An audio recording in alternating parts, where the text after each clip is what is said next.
slash the title of the YouTube video implies that this video has a lot more to do with stop killing games, and it does. But give me a second, let me cook. What the fuck? How do you still have my contact?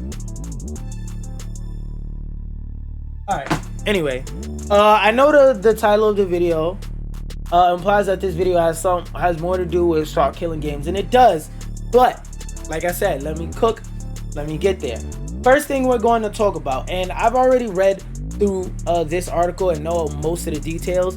Basically, if y'all don't know, remember, there was a game that released in either 2018 or 2019 by BioWare called Anthem, and it was critically panned, and it's considered the worst BioWare game out of everything in their catalog.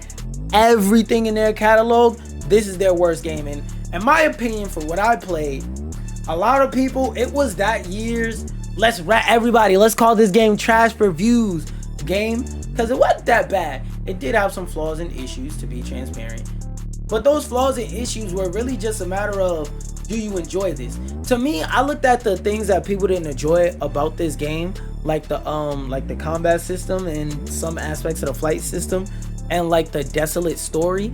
I look at it as, if you play a fighting game and you're mad that the story in the fighting game is shitty, like, you're allowed to not like it, but it's also a standard practice for the industry. While yes, you could bring up the fact that just because it's standard practice, that doesn't mean that that's a good practice, but that is standard practice. Fighting game, very little to no story, and if it is, it's not very well fleshed out, and more so just explains why person A is punching person B in the face. That being said, Anthem wasn't all that bad a game. Now, it did have some glaring issues, but again, like I said, those issues weren't that bad. This game had a very long life for the lack of success it had upon launch. Because when this game came out and when this game launched, again, it got critically panned. Every content creator and their mama was calling this game dog shit, and the game died out. The popularity went down. The people calling it dog shit went down. The player base for this got real low. It is not sitting at too high numbers. Let's see. Steam DB. Let's see what the Anthem Steam DB is. No, not Anthem number 9, nigga. Oh, right. You gotta use the Epic launcher. I don't know if it's up here. Let me see. Anthem. Yeah, I don't think it's up here because it probably would have popped up early.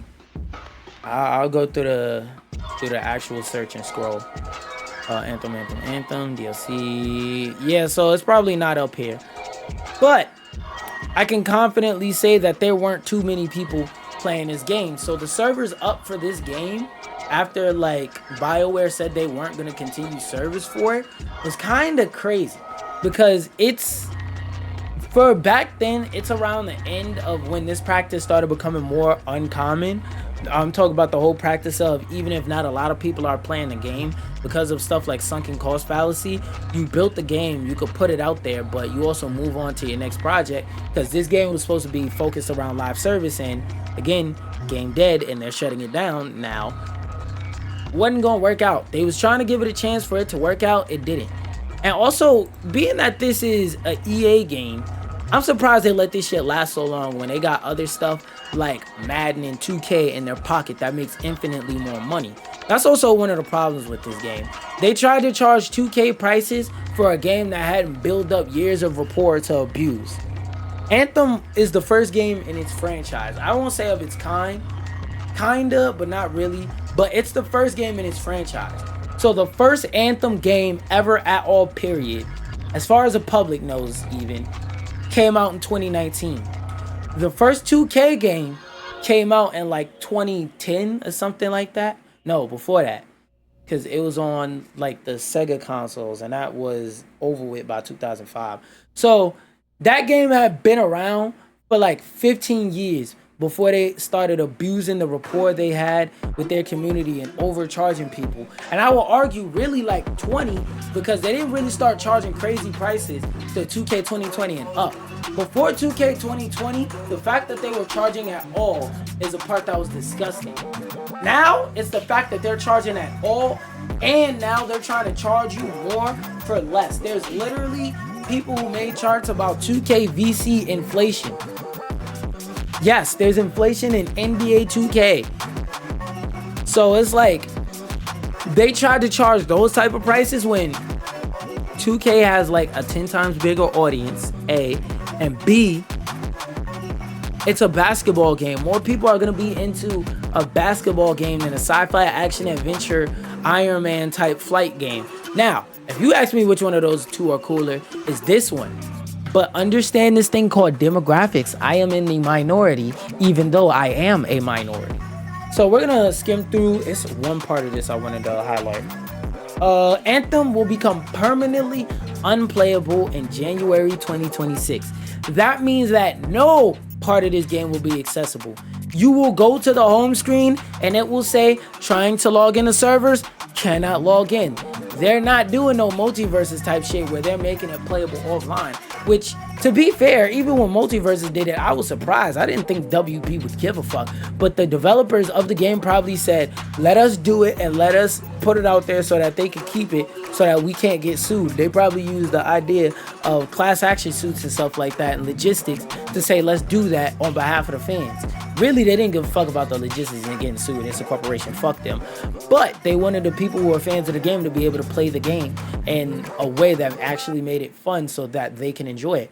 Because one thing y'all always got to keep in mind with these developers and stuff like that is at the end of the day, these developers, the people who actually sit down day to day, they sculpting the character models. They're coming up with the character art design. They're coming up with the stories. They're programming the game. Those people are really just people that want you to enjoy their game, but they got bills, so they go work at a game studio. They don't give a fuck about the bottom line of the company and none of that. They just want people to play the game. That's why if you look in, let's say, an adjacent creative space, the film and television space, a lot of people who make these TV shows and stuff like that, they want you to pirate it because they want you to see it, period. And then the way streaming services complicate everything, one season will be on Hulu, 2 seasons will be on Netflix, but 2 of those episodes and season 2 will randomly only be in Spanish. So now you gotta go buy those 2 episodes separately on Amazon Prime. They would rather you bootleg the show and just watch it, period. Same thing with these video game developers. As long as you play the game, they don't care. They don't give a fuck. So like EA not even giving them the opportunity to make this an offline game, it's greed. It's greed. It's greed. And what they always say, if buying isn't owning, news of Anthem shutdown comes right as conversation about the Stop Killing Games movement has mounted. That's why I wanted to bring this up, because a lot of people are using this as another example in a Stop Killing Games initiative. Now, to be fair, this game wasn't financially viable, and again, as I said, I'm surprised this game is even still up with how much it got ragged on the year it came out. And really, the only reason I can justify it still being up is sunken cost fallacy. That being said, though, again, people paid for this game. People played this game and got hundreds of hours worth of progress and got hundreds of dollars worth of cosmetics, which I don't know if they refunded people for those. But there's a bunch of cosmetics in this game that people brought. So is it now just fuck you, this is a licensing agreement type situation? What about the people who originally brought it in 2019 when that wasn't legally required to be specified? Now, if they wanted to, they could take it all away, civil suit, and cook the fuck out of you.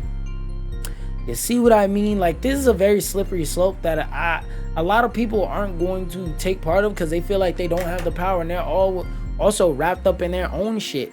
But it's like, what about the people who love this game and want their future generations to play it? Because, like, for example, one of my top 5 favorite platform fighters of all time is Brawlout.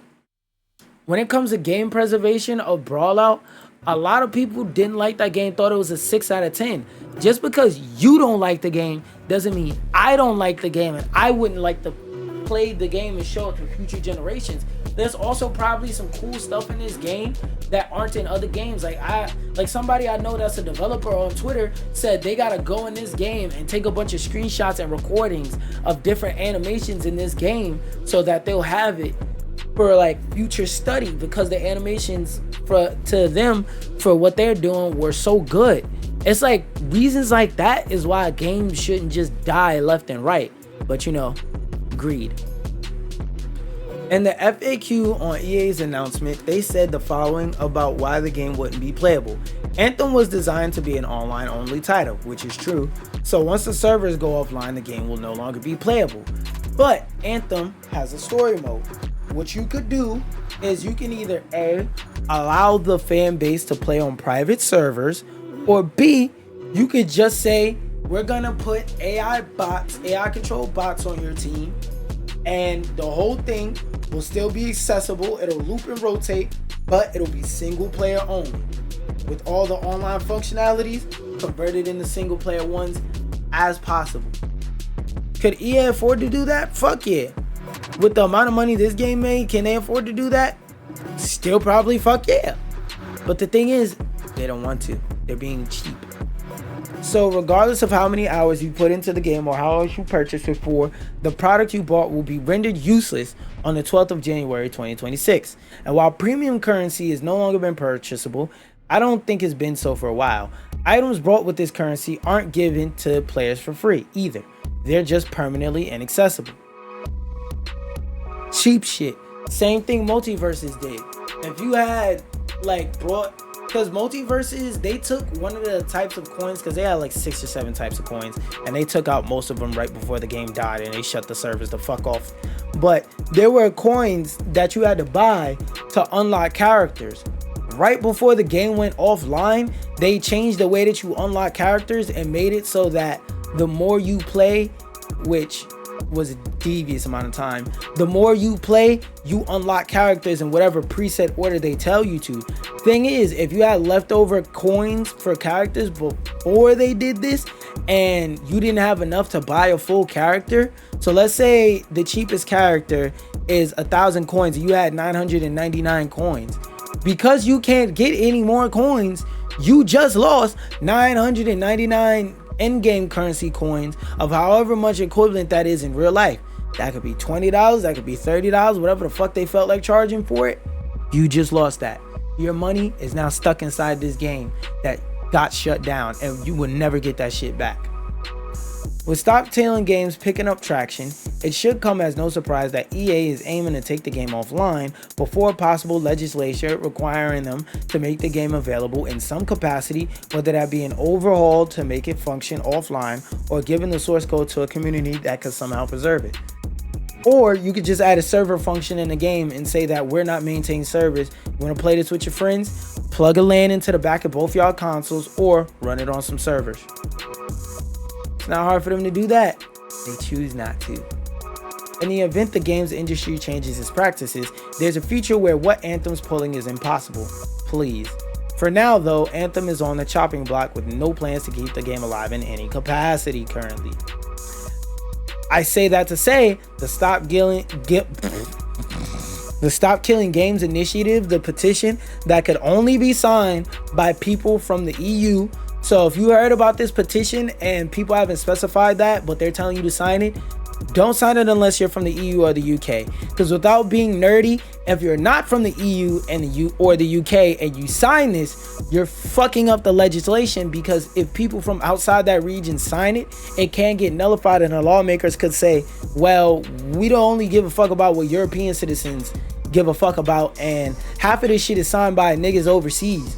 We don't give a fuck what they think. They don't live here. Apparently the UK niggas that's living here don't give us fuck, so why the fuck should we care? So don't sign this shit unless you're actually from the UK or EU, because you could fuck it up for everybody else. But if you know a friend that's from there, ask them to sign it on your behalf. Even if you got an auntie or uncle that's a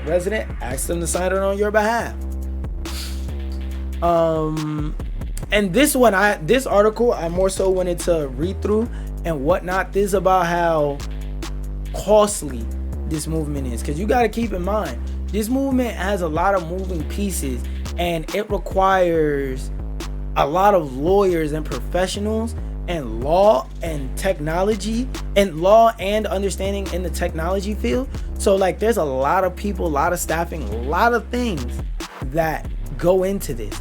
And the dude who started it, Ross Scott, I'm not calling him poor or nothing, but it's not like he got the amount of money that where is it?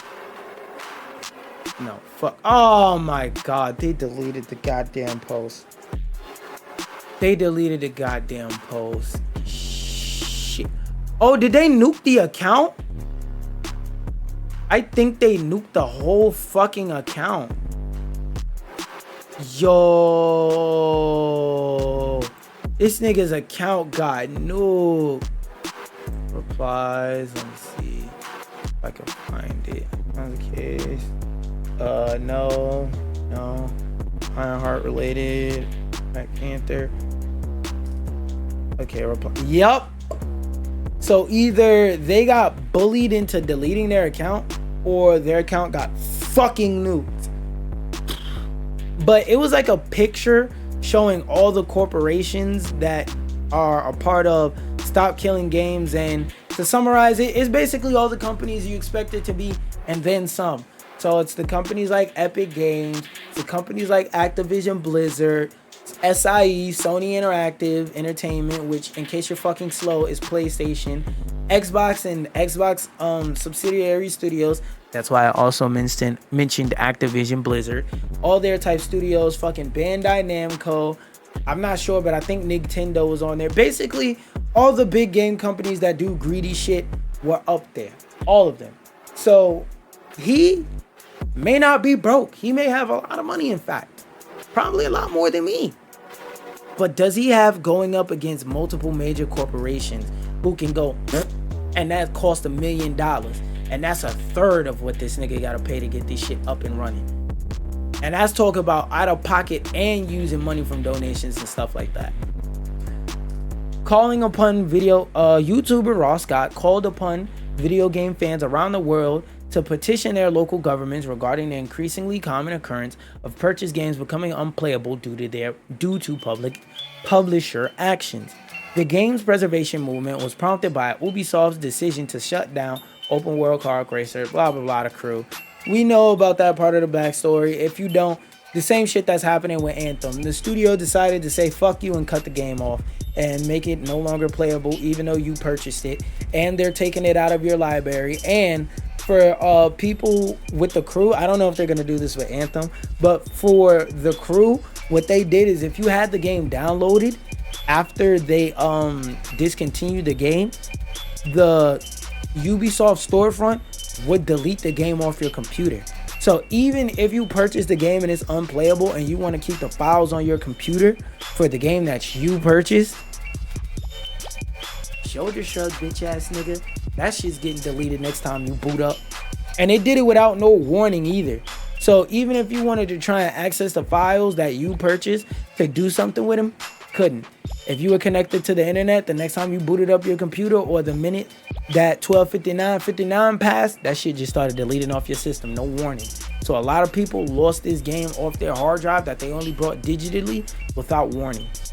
After a year of campaigning and with an official deadline looming, last week finally saw the European petition get over 1 million signatures needed for it to be submitted to the European Union for verification and then potentially either progress to a public hearing or full debate session at the parliament. However, and the reason for those of you who may not understand why this should matter to US people, even though we can't even sign this shit, is, okay, my ear's not dirty. I've been sweating all day. But the reason why this matters to people in the US, just to like give a clarification on that, is if they sign this legislature over there, Europe, the European Union, which, let's look up a map of the world just in case you niggas forgot. You know, just a little reminder. A map of the Where are we? Images. Oh wait, actually I think this one is a bit better. Where is it? Open image in new tab. There we go.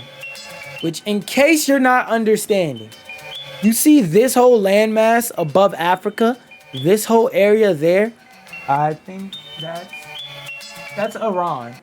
No, is that Russia? Yeah, that's Russia. You see this landmass with a bunch of these little fuck ass colonizer countries with the short man, small land complex? Yeah, these countries, they're a very big market. They are a very big market. Like, niggas didn't hear me. Let me repeat myself again. They are a very big market. This is a whole region of the planet. So if they make a change in terms of technology, they will get to benefit from the change too. That's everybody else in the world. So that's people in Africa, people in random countries like Bolivia, motherfuckers over here in Australia. People everywhere benefit from legislation as such. Because think about the iPhone, for example. Apple were using lightning cables on the iPhone for no reason other than fuck you, buy our chargers, not theirs. When the European Union made that law that said every device that you sell in Europe has to have a USB-C on it, guess what the next iPhone had? Guess, just guess. Guess what the next iPhone had? A fucking USB-C port. So whenever they make major laws in terms of technology, it affects everybody. It affects everybody here. It affects everybody here. It affects everybody here, here, here, here. It affects everybody everywhere. Okay, so just to give y'all some understanding of, if you're a gamer, why you would want this to go through. Because I know some of you numbskull niggas that don't understand the idea of wanting to show or preserve media so that future generations can understand it. Let me speak to y'all. This benefits you no matter what. You want this to be a law. Wouldn't you like it if your NBA 2K coins could carry over from year to year? Stop Killing Games could fix that. I'm just saying. Stop Killing Games could fix something like that. However, that milestone was reached. Organizer Scott warned many of those signatures could be invalid due to mistakes or deliberate spoofing, a practice he later noted was illegal on official government petitions such as this, suggesting that the real tally was likely around 600 to 700k genuine real signatures. As such, he encouraged EU citizens to continue signing it legitimately before the deadline to ensure it passes the approval process. Yet, which is also part of the reason why I said, if you're not from the EU, don't sign this because you could fuck it up for everybody.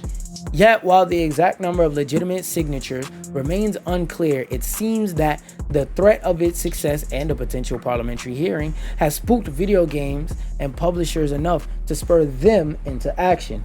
They're spending as much legislator to try and buy parliament members and shit like that as we speak. Now, for legal reasons, I have to say I have absolutely no proof on that. Also, by the way, I have never, will never, and am currently not have ever felt suicidal or thought about it. A statement from industry body and lobbying group Video Games Europe, which represents over 30 major publishers and NTAs around Europe, has now been shared on its website. Oh yeah, let's see this. This is the shit I was referring to. Our manifesto, industry, damn. A responsible gameplay, about us, data key, publication, effective events, video games for good, policy,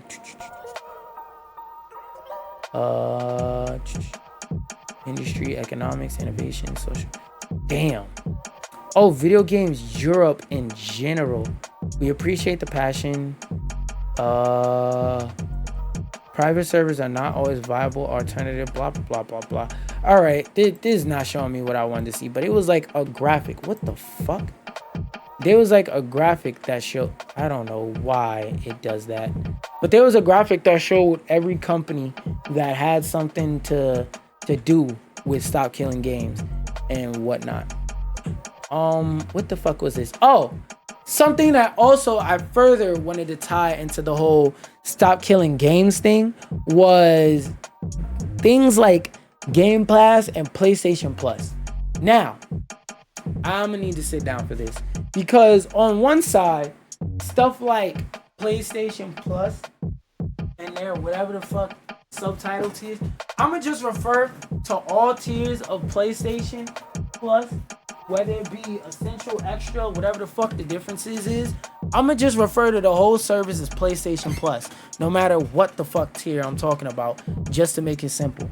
But when it comes to things like PlayStation Plus or Games Pass, when they did the whole Games Pass, or Xbox when they did games with gold and stuff like that, the thing about it that's good is that it can get people to try out games that they previously never would have even thought to give a chance, or they would have never even thought to even try out or give a hoot about, right? So that's the upside, that's the thumbs up, that's the yay part of it. But the oh boo part of it is, with that information in your mind and your noggin, you gotta also take into consideration the fact that a lot of people will see services like Game Pass get AAA major games day one, and they'll give less of a fuck about games or the preservation of the games, because they'll just play a game on Game Pass, be like, I don't like it, it's not for me, and not give a fuck. Like, it'll casualize people not caring about the preservation of games, because they'll be playing more games than ever without having to own a game in order to play it. Like, in 2015, if you wanted to play, I don't know, Dishonored, in order to play Dishonored, you had to get up, go to a store and buy Dishonored. Or even if you did it online, you had to go on a website and you had to buy a physical copy of Dishonored. Like, yes, I know digitals were a thing in 2015, but most people were still, gaming was way more niche in 2015, when it was more so people who were just hardcore gamers playing games and stuff like that, and those people most of the time wanted to buy games physically. So you feel different, you think differently about a game when you gotta physically own it to play it. You don't just give any game a chance. With stuff like Game Pass, where you're paying for a service where you can give any game a chance, there are some people who will go out their way and buy the game digitally or physically, but most people won't. So I'll say, like, numbers and statistics and stuff like that have shown that for the games industry, this is a net positive, because as I've mentioned earlier, at the end of the day, the video games developer, they don't give a fuck how you play the game as long as you play it. Like, I'm not gonna sit here and say they don't like having their bills paid and shit like that. But again, like I said earlier, most video game developers don't give a fuck about how much money this game makes, how much it sells. They just want people to enjoy their art that they made for people to enjoy. They don't care about what the shareholders think. They care about what the fans of the game think. And that's why often them and Suits are at odds. But let's skim through this article for like any extra information or any extra talking points and stuff that may come with me reading this some more. Microsoft's subscription service is an unsustainable model that has been increasingly damaging the industry for a decade. For a decade? Oh yeah, this shit was around before the 2020s. I don't know about a decade though. Colin Tanio wrote, subsided by Microsoft's infinite money, I don't think game preservation can coexist with other models. They'll either kill everyone else or give up. Not true, because if it's a single player game that could be easily accessed and played offline, people won't preserve it. The hardest games to preserve are things like Fortnite, are things like Escape from Tarkov, Arma. Games like that are online all the time are very hard to preserve. Rarely it's a game like Power World or something like that where you could do local saves and local builds and shit like that. Where was I? Colin, what is this nigga's first name, bro? I cannot read that shit. Raphael, that's what we saying whenever I see that shit. Raphael then brought up Xbox's public denial and later admission in documents related to the Activision Blizzard merger that Game Pass impacts direct game sales, which is what I said earlier. It'll casualize more people having finger food and tasting shit, but at the end of the day, them niggas is the ones that go back to 2K and they abusive ass relationship. He also suggests that Microsoft's stated goal of cutting costs to invest heavily in AI was a BS excuse for layoffs, which, if you haven't been keeping up with gaming news, Microsoft is another tech company that's been hit with a very large mass wave of layoffs. It's worth nothing here that Microsoft laid off around 2.5 thousand workers across its gaming division in 2024, with more across the company this year, 2025. According to Raphael's own math, however, the funds sunk into Game Pass are still significant. Damn, these niggas going broke making Game Pass?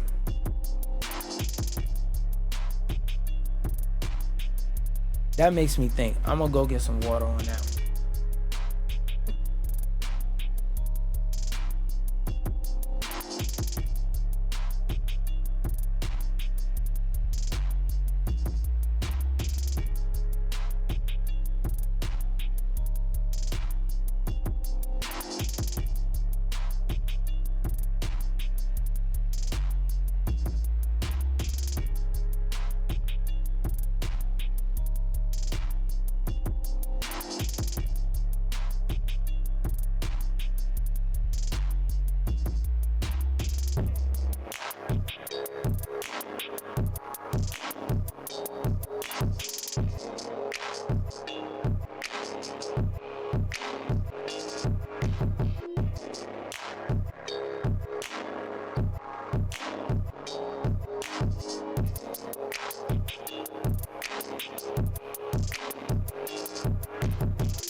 By the way, if any of y'all are wondering what happened to my big bottle, rest in peace. That nigga dead, bro. I was walking in a train station. I had it in my bag. It felt like somebody was tugging in my bag. I heard a crack, looked back. That shit was broken. I didn't even pick it up off the floor. I just looked at that shit and walked off. I left it there, bro.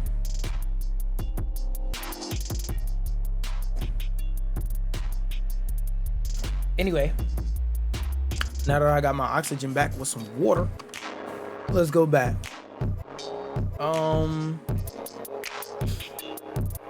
A recent report implies significant correlation between studios adopting AI tools for specific disciplines before laying off workers that specialize in those areas, aka they get niggas to train their replacement. For example, that whole Call of Duty AI cosmetic shit, and they probably laid off half their fucking art department saying that they're redundant.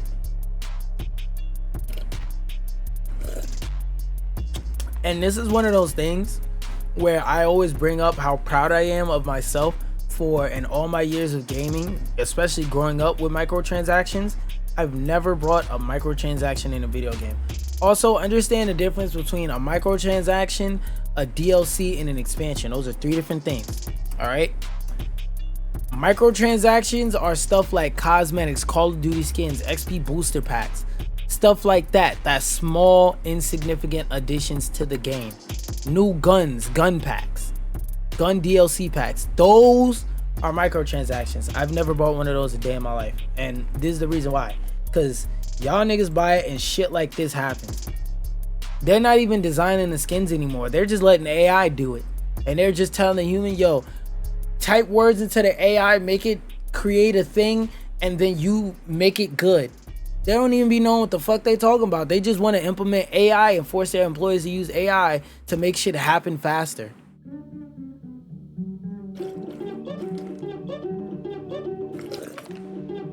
According to Raphael's own math, however, the funds sunk into Game Pass are still significant. Oh yeah, that's the part I read. They are going broke reading that, making Game Pass. When a deal is too good, there's a reason, he wrote. They are still not profitable after 8 fucking years. They are still in customer acquisition phase.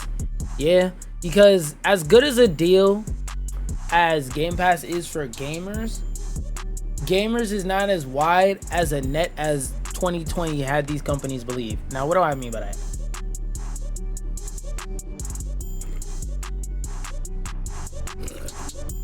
I've been saying this over the years, but I haven't been streaming myself reading gaming news, so y'all haven't heard it.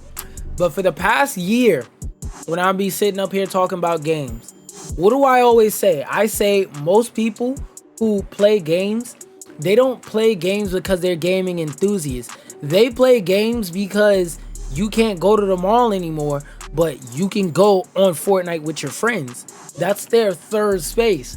Getting on Fortnite, hopping in Discord, playing Marvel Rivals. Games, they don't play them because they love hero shooters. They like the mental aspect of going back and forth with somebody, strategically understanding positioning and stuff like that. No, my friends Timmy, Jimmy, and Bimmy all play Fortnite, and they said they need a fourth. So I'm playing. I'm not even good at Fortnite. I just play with them because they my friends. That's what happens with most people who are playing games right now.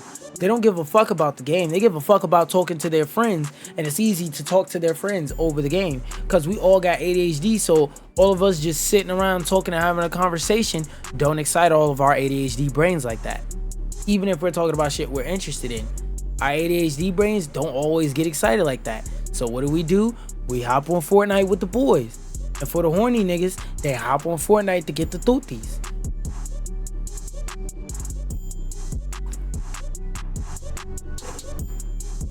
So it's like video games right now, most of the people playing the games, they're never gonna get the fuck off Fortnite. They're never gonna get the fuck off Call of Duty because those games have a long-standing name. Why would I play a game like Call of Duty when I could just go play Call of Duty? They say that because that's the type of shit they say. It's like, well, yeah, it relates to Call of Duty as in it's a first-person shooter, but it has different mechanics. They don't understand that. They don't understand recoil patterns, bullet drop off. They don't understand shit like reload timers, ammo limits, positioning, map design. They don't give a fuck. Oh, traversal movement, what type of mounting, sprinting, can you sprint cancel, animation cancel, what type of weapon types do they have in the game, functions, abilities. They don't understand all that shit. All they understand is in Call of Duty, you get the gun that you go boom, boom, boom, boom, boom, boom, boom, boom. So like a lot of these companies aren't taking shit like that into account, making things like Game Pass. Now, I say all that shit to give you all that context to say, as well as say, because the sip was me saying something, as well as to say like, Game Pass is a good deal for gamers. A lot of people aren't gamers. For somebody like me, who buys more than 5 games in a year, and then on top of that, I make content and whatnot, it makes sense for me to buy Game Pass because when you think about it, if I buy, Game Pass costs what? Let's look up how much it costs for a year Game Pass so I don't say the wrong price. And by the way, I was sponsored by them, but excuse me, I like the idea of it way before then. I typed mini, my dumb ass.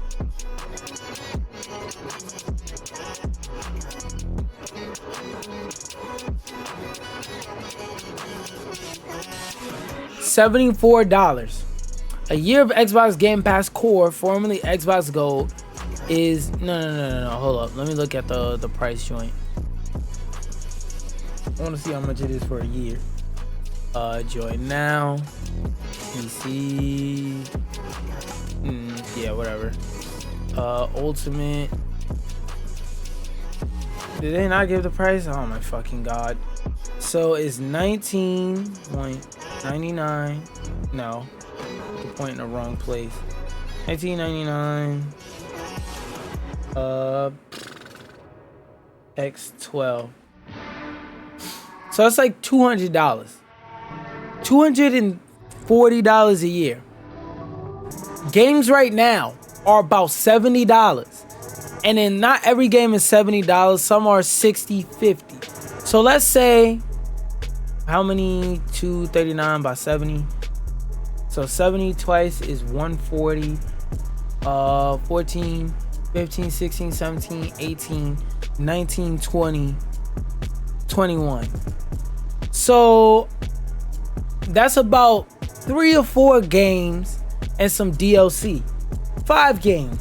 So even if you don't beat them, if you touch 10 different unique full games on Game Pass, you don't have to beat them. If you download and play 10 different unique games on Game Pass, you know what just happened? You got your money's worth. Because if you don't have Game Pass and you wanted to try those same 10 games, you would have to pay for those games. Full price. Even if you buy it at a discount, you would have to buy the game and hope you can refund it. With Game Pass, you don't have to give a fuck about refunding it. If you touch 10 games in a year, give a fuck if you play them for longer than an hour. If you touch 10 games in a year on Game Pass and play them for an hour, you got your money's worth. Because if you didn't have Game Pass, you would have to pay $70 to play these games day one. You would have to pay $20, $30, $40, $50 to play these games. So again, let's not get it twisted. Let's not get it misconstrued. Game Pass is legitimately a good deal. Thank God that's a parody search and that it doesn't show anything. But stuff like that is like for people who play games, which isn't most gamers, that's a great deal. But for most people, that's not a great deal. They just want to play Call of Duty. They'll pay $70 every year for Call of Duty. The Game Pass will keep losing money until NBA 2K ends up on there. And they put it on PlayStation. They're still not profitable after they are still in customer acquisition, blah, blah, blah. As in, again, note, Xbox don't report on the financials of Game Pass in detail, though they have shared that Xbox content and services grew 8% year over year, which was in part due to the growth of Xbox Game Pass. PC Game Pass revenue increased 45% year over year.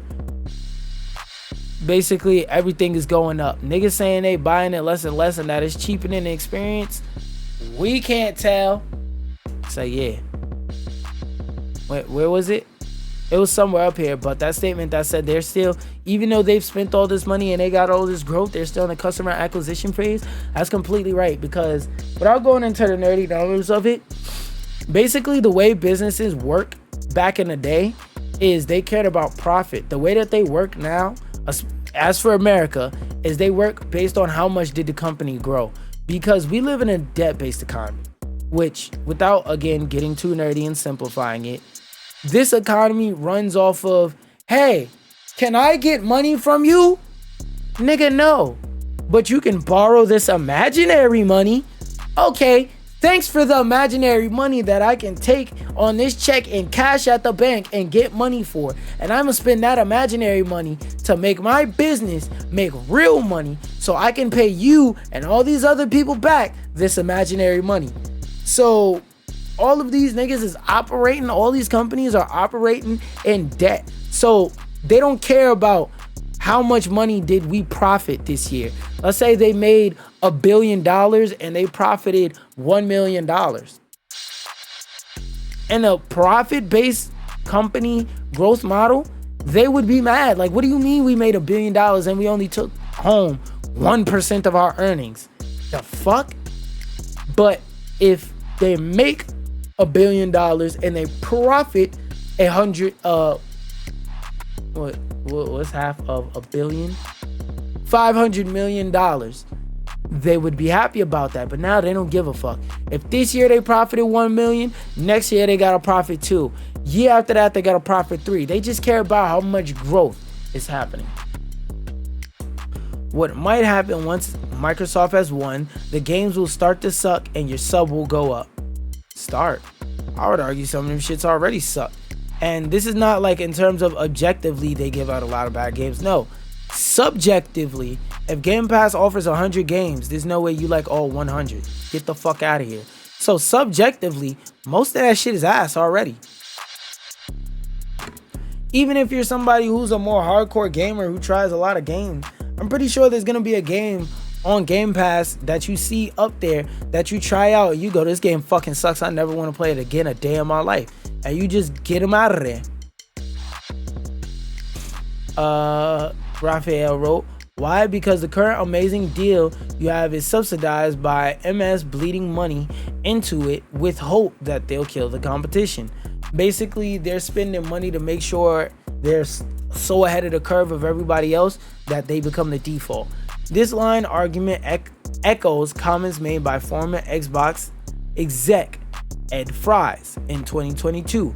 Game Pass scares me because there's a somewhat analogous thing called Spotify that was created for the music business, he said.